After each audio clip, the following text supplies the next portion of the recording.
آج ایک مومن نے ہمارا جو جامعہ خیر البریہ کا فقہی احکام کا گروپ ہے، اس میں سوال پوچھا ہے کہ جب نمازی قیام کی حالت میں ہو تو پیروں کے درمیان کتنا فاصلہ رکھنا ہے؟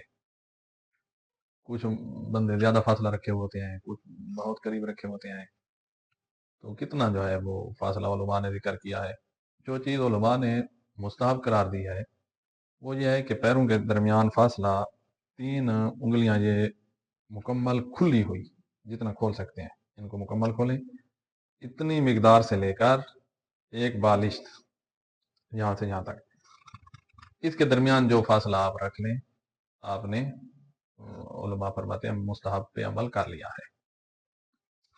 تو اگر اتنا فاصلہ ہو جیسے ہم نے رکھا ہوا ہے، یہ 3 انگلیوں کھلی ہوئی، 3 انگلیوں اور ایک بالش کے درمیان ہی ہے۔ تو جب مسئلہ ہم بیان کر رہے ہیں کہ پیروں کو کتنا فاصلہ، تو اور بھی کچھ مستحب کام یہاں ذکر ہوئے ہیں انہی پیروں کو نماز میں رکھنے کے حوالے سے۔ ایک تو یہ ہے، علماء نے ذکر کیا ہے کہ دونوں پیروں کو آپ قبلہ رخ رکھیں، جیسے یہ ہم نے رکھے ہوئے ہیں۔ اگر آپ نے پیر ایسے رکھ لیے ہیں، یہ آپ استحباب کی خلاف ورزی کر رہے ہیں، تو پیروں کو قبلہ رخ رکھیں۔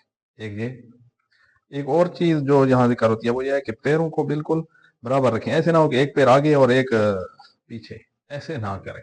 ان کو مستحب یہ شمار کیا گیا ہے کہ ان کو برابر رکھیں۔ یہ 2 باتیں۔ اور ایک اور چیز جو یہاں ذکر کی جاتی ہے، مستحب شمار کیا جاتا ہے، وہ یہ ہے کہ آپ اپنے جسم کا وزن دونوں پیروں پر برابر رکھیں۔ اس طرح نہ کریں کہ ایک پاؤں پہ زیادہ وزن اور دوسرے پہ کم وزن۔